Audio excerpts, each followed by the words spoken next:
The bar on Velindra station smelled like 3 different kinds of engine exhaust, fermented grain alcohol from 6 separate star systems, and the particular brand of desperation that only exists in places where everyone is either running from something or waiting for something better to arrive. It was, in other words, a perfectly ordinary establishment at the edge of explored space, and Councillor Drevik of the Thun Collective had chosen it specifically because ordinary places had a way of making extraordinary things disappear quietly. Drevik was not a small creature. His species stood roughly 2.5 meters tall, built like something that had decided to be both a wall and a predator simultaneously, with 4 upper limbs, mottled gray skin that shifted color slightly when he was agitated, and a reputation that had preceded him across 47 star systems.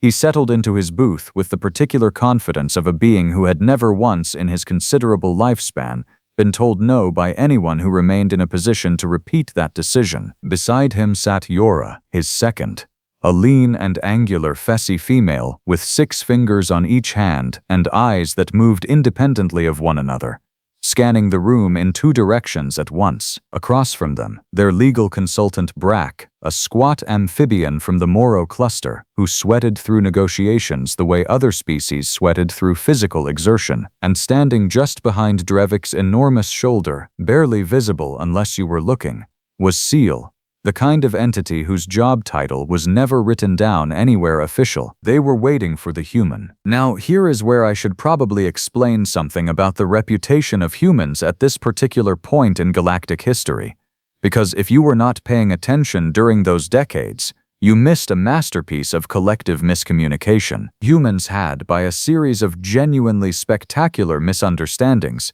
developed 2 entirely contradictory reputations across the known galaxy. In diplomatic and academic circles, they were regarded as dangerously unpredictable, physically resilient to a degree that bordered on the offensive, and possessed of a psychological stubbornness that made negotiating with them feel like arguing with a structural support beam. In the kinds of circles Drevik moved in, however, humans were regarded as something else entirely: soft, emotional, easily manipulated through their absurd attachment to concepts like fairness and their laughable tendency to trust strangers. The 2 reputations had never quite managed to occupy the same conversation at the same time, which had caused a number of very educational incidents over the years. Drevik belonged to the second school of thought.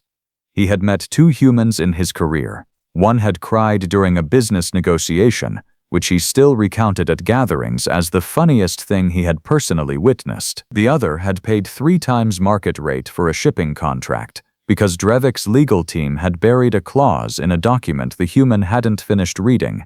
Easy, both times. Soft creatures, he had concluded. Feelings where their armor should be. The human who walked into the bar at precisely the agreed-upon time was named Petra Vasquez Cho, and she was, by the appearance of things, not particularly impressive. Medium height for her species, which meant she came up to approximately Drevik's collarbone. Dark hair, practical clothing, a jacket with too many pockets that she wore like a second skin. She was 34 years old by the standard galactic calendar, had spent 11 of those years working independent cargo and acquisition contracts in the outer territories, and had, over the course of that career, developed what her colleagues generously called a gift for reading rooms and what her enemies less generously called an unsettling habit of knowing things she shouldn't. She spotted Drevik's booth immediately, paused at the bar long enough to order something amber-colored that the bartender, a 6-limbed Garathi named Osik, poured with the particular care reserved for regulars, and then walked over without any visible hesitation. Drevik watched her approach and felt the comfortable settling sensation of a situation firmly in hand. Petra sat down, looked at the 4 of them with an expression that said absolutely nothing, and said, "You're heavier on staff than the meeting request suggested." "Insurance," Drevik said smoothly, in the galactic trade pidgin they had agreed upon. "I'm sure you understand." "Sure," Petra said, and took a sip of her drink. Drevik let the silence sit for a moment, because silence was a tool, and he was skilled with tools. Petra let it sit right back, which was mildly annoying but not concerning. Then he placed a data chip on the table between them. "The Contori shipment," he said. "We need a retrieval contractor. Independent, no affiliation flags, available immediately. You were recommended." "By who?" Petra asked. "Does it matter?" "Kind of, yeah." Drevik's skin flickered slightly, the faintest wash of amber that Yora clocked and filed away. "A mutual contact in the Ferris corridor. The name isn't relevant. What is relevant is the contract value." He named a figure. Petra didn't react to the number. She picked up the data chip, turned it over once in her fingers, set it back down without accessing it. "What's the Contori shipment?" "Medical equipment," Brack said, leaning forward with the slightly damp enthusiasm of someone who had rehearsed this part. "Sensitive materials being held in a disputed port authority situation, bureaucratic complications. We need someone to handle the physical retrieval discreetly." Petra looked at Brack for a long moment. Brack sweated slightly more than he had been. Then she looked back at Drevik. "Medical equipment," she said. "That's correct. Held where specifically?" "The data chip contains the location details." "I'm asking you." Drevik's skin flickered again, more visibly this time. Yora's two eyes, both unusually, pointed in the same direction, at the human. "Outpost Miran 7, Drevik said, "in the outer Kaval band." Petra took another sip of her drink. She seemed to be thinking about something unrelated to the conversation, which was either rudeness or performance, and Drevik hadn't yet decided which. "Miran 7 is a collective holding," she said. "Bureaucratic complications wouldn't hold cargo there. Collective Port Authority doesn't do bureaucratic complications. They do what you tell them." Silence. "So," Petra continued, still with that expression that said nothing at all, "if the shipment is stuck at a collective port, and you're the collective, and you need an independent contractor with no affiliation flags to retrieve it, what you actually have is cargo that can't be moved through official channels without creating a record of where it's been." She set down her glass. "Which means it's not medical equipment." Drevik had not survived 40 years of operations by being visibly flustered. He was, internally, a small amount flustered. He kept this off his face and out of his skin pigmentation through considerable professional discipline. "You're making assumptions." "I'm doing arithmetic," Petra said. "Different thing." Brack made a small noise. Yora had stopped pretending to look elsewhere. Seal, behind Drevik's shoulder, had gone very still in the way that things go still when they are considering whether stillness is still the correct strategy. "The contract value," Drevik said, redirecting, "is generous specifically because discretion has value. We're not asking you to examine the cargo. We're asking you to move it." "Right," Petra said. "And the clause on the data chip that I assume covers my liability in the event that the cargo turns out to be on about 14 different interstellar contraband registries. How's that worded?" Another silence. This one had a different texture, because, Petra continued, turning the glass slowly on the table surface, the last 3 contractors who moved collective restricted inventory without documentation all ended up with their ships impounded and their operating licenses flagged pending investigation, which is a funny thing to have happen to independent contractors who were specifically hired for discretion. She looked up at Drevik with those eyes that expressed nothing at all, and somehow, in doing so, expressed quite a lot, almost like the discretion was pointing the other direction. Drevik said nothing. "So here's where I'm at," Petra said. "You needed someone with no affiliations because affiliations mean witnesses and witnesses mean accountability. You named a figure high enough to suggest the cargo is either very valuable or very illegal, or, my personal favorite, both. And you brought," she glanced at Seal without making it obvious she was looking at Seal, which told Drevik she had known Seal was there from the moment she sat down, "additional staff for a routine cargo conversation. So I'm thinking this isn't actually a job offer." Drevik felt something unfamiliar move through him. Not fear, exactly. He was too experienced for fear. Something more like the recalibration that happens when a calculation you were confident in produces a number you weren't expecting. "And what," he said carefully, "do you think it is?" Petra smiled. It was a small smile, Not warm exactly, but not hostile either. The smile of someone who has been in enough rooms like this one to find them more interesting than threatening. "I think," she said, "that you needed to know whether I was the kind of contractor who would ask questions, and now you know. And what kind are you?" "The kind who asks questions," Petra said, "but also the kind who can be talked to if the conversation is honest." She leaned back slightly. "So, you want to try this again from the beginning, or do we keep doing the version where you tell me it's medical equipment?" The booth was very quiet. Osik, the bartender, 3 meters away and apparently entirely occupied with cleaning a glass, had stopped moving. Not conspicuously, just stopped. Drevik looked at the human across the table. He thought about the 2 previous humans he had dealt with, the one who had cried, the one who had signed without reading. He thought about the entirely contradictory reputation, the 2 schools of thought that had never managed to occupy the same conversation. He was beginning to understand, with the particular clarity that comes too late to be useful, which school had been correct. "The cargo," he said slowly, "is not medical equipment." "Yeah," Petra said. "I know. Tell me what it actually is." And because Drevik was, above all things, a pragmatist, and because the human had somehow managed to flip a table he had spent a week setting up and was now sitting calmly on the other side waiting for him to decide what to do about it, he told her. He should not have told her. He was going to tell her anyway. What Drevik told her took approximately 8 minutes and involved a level of candor that Yora would later describe in her incident report as operationally unprecedented and strategically catastrophic. Brack sweated through his collar. Seal remained still. Petra listened without interrupting, which Drevik found somehow more unsettling than if she had interrupted constantly. The cargo was called the Mirren sequence.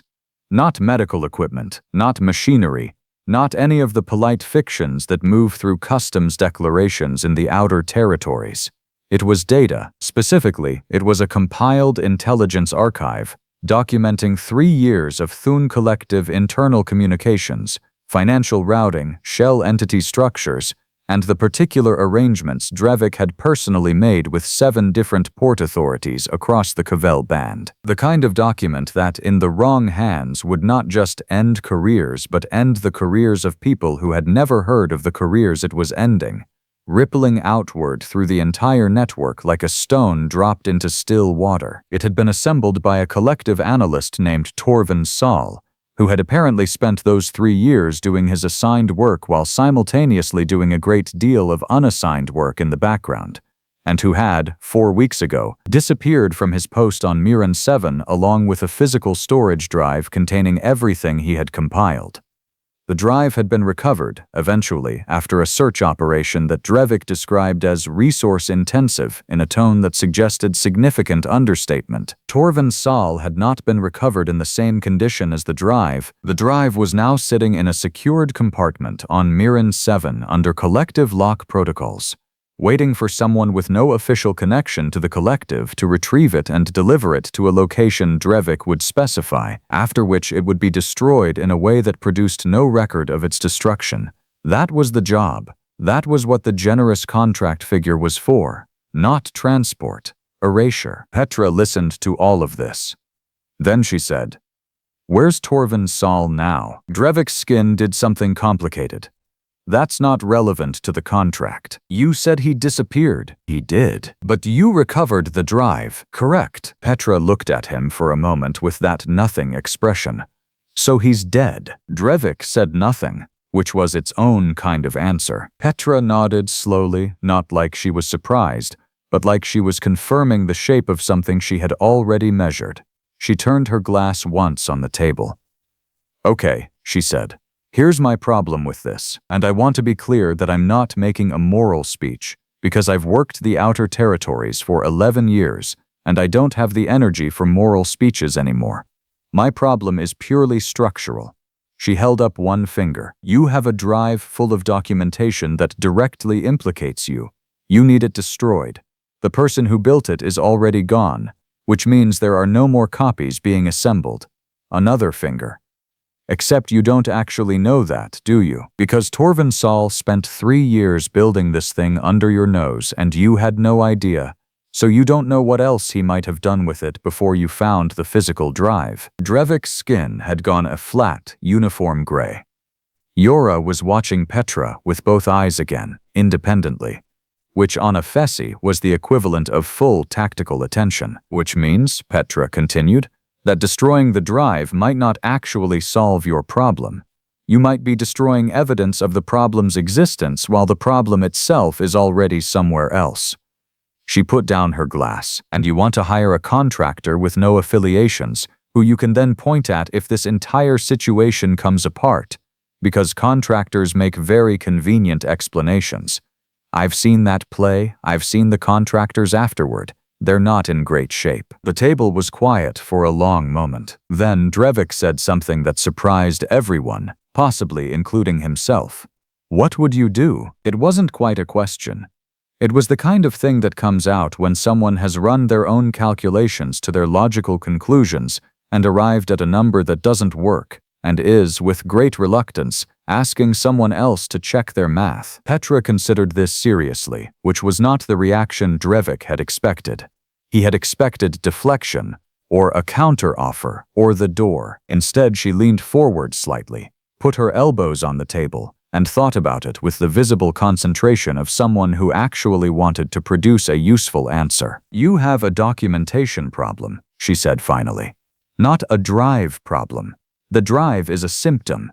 Your actual problem is that you built a network with enough moving parts that someone could spend 3 years mapping it from the inside without you noticing. Destroying one copy of the map doesn't change the terrain.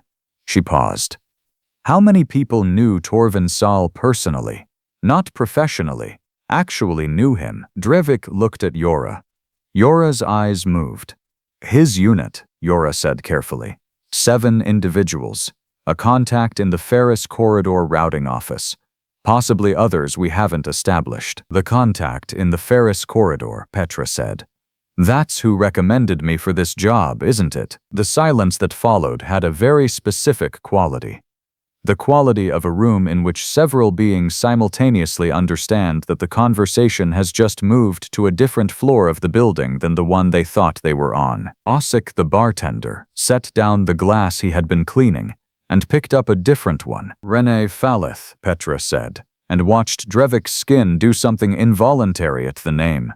She's been routing collective cargo through the Ferris Corridor for about 4 years. She's also been passing information to an independent audit collective operating out of the Yemmer Station Group for about 2.5 of those years. She recommended me because she's met me before and she knows I ask too many questions to be a clean disposal contractor, which means she expected me to end up exactly here, having exactly this conversation. Petra picked up the data chip Drevik had placed on the table earlier, turned it over, and placed it back down. She's also, unless I'm wrong about the timing, the person who told Torvin Saul he had an exit route, which is why he started building the archive in the first place. Drevik sat very still, the kind of still that very large, very dangerous creatures go when they are deciding whether the situation calls for action, and determining that every available action is probably worse than staying still. So, Petra said, you don't actually have a contractor problem, or a drive problem. You have a Renee Falith problem, and you brought me here, at her suggestion, to give me a job that was either going to make me disappear usefully, or make me refuse and give you a reason to look into my network contacts. She tilted her head slightly, which is a genuinely clever play. I want to give credit where it's due, but it only works if I don't already know Renee. Brock made a sound that was not quite a word. Yora had gone very quiet. Seal, behind Drevik's shoulder, had shifted weight slightly, which was the first physical movement Petra had visibly clocked. She didn't look at Seal, she looked at Drevik. Here's what I think you should think about, she said. Renan Falith has been building this for 2.5 years. She's careful, she's patient, and she's already moved the pieces she needs to move before this conversation happened, which means whatever documentation she's compiled, it's already in more than one place. Removing her doesn't remove the information. It probably triggers a release protocol. Petra paused. You've dealt with humans before. You think we're impulsive, emotional, easy to redirect. Rena is the version of human that happens when you combine patience with a very specific grievance and about 30 months of uninterrupted planning time. She picked up her glass, found it empty, set it back down. She's not trying to destroy your network. She's trying to surface it. There's a difference. Destruction you can fight. Surfaces, she shrugged. You can't unsurface something. Drevik looked at the human across the table for a long time. He was recalibrating. It was not a comfortable process. What do you want? He said. From this conversation? I want to walk out of here in the same condition I walked in. Petra said it simply, without drama, which made it land harder than drama would have. From the larger situation, I don't want anything. I'm not part of your network and I'm not part of Rene's play. I was a test, apparently, and I passed or failed depending on which side you're asking. She stood up, which made Seal shift weight again.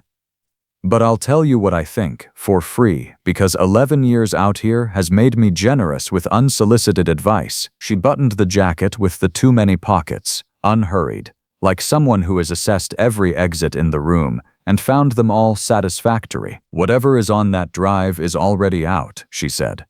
Maybe not publicly, maybe not yet, but it's out. The question you should actually be asking isn't how to bury it, it's who in your network is worth protecting when it surfaces, and how you want to be standing when it does, because surfaces always eventually. She looked at Drevik one last time. The humans who cry in negotiations, and the humans who sign without reading, they're real. We've got plenty of both. But the outer territories select for a different kind. You might want to update your model. She walked away from the booth, paused at the bar to settle her tab with Osik, exchanged a brief word with the Garathi bartender that none of them could hear, and left. The four of them sat in the booth for a moment. Then Brack said, very quietly, she knew about Rene Falath before she walked in. Yes, Drevik said. So the whole conversation was, yes, she came here to tell us she knew, Yora said. Not a question. The kind of statement that arrives after rapid reassembly of events. She came here, Drevik said slowly, to make sure we knew that she knew, and that Ren knew we would know. He looked at the data chip still sitting on the table. It's a message from Ren through the human. Drevik's skin shifted through two colors and settled on something tired. Stand down, that's what it means. Whatever we were planning to do about Miran 7, about the drive, about Torvin Sal's contacts. Stand down, because the play is already past the point where interference helps. Osik the bartender was cleaning a glass again. 3 days later, the Miran sequence appeared on the public filing registry of the Interstellar Trade Accountability Commission, submitted by an anonymous source through a routing address that traced back to a dead end in the Ferris corridor. It documented, in precise and well-organized detail, 37 months of financial misrouting, Port Authority arrangements and network structure across the Thun Collective's outer territory operations. Drevik's name appeared on page 4. Rene Falath's name appeared nowhere, because Rene Falath had been careful and patient and had spent 30 months planning while everyone around her assumed she was simply moving cargo. In a bar on a station somewhere in the Yemer group, a woman in a jacket with too many pockets read the filing summary on a public terminal, finished her drink, and went back to work. The outer territories, it turned out, were very good at producing a certain kind of human. The kind that shows up to a trap with the information needed to make the trap embarrassing. The kind that walks out of a room full of dangerous creatures because she walked in already knowing the room. Councillor Drevik, in the legal proceedings that followed, would describe the encounter as a negotiation gone wrong. Yora, in her incident report, described it differently. She wrote, "The human was never prey." She underlined it, which was unusual for Yora, who did not typically underline things. She had both eyes pointing the same direction when she wrote it.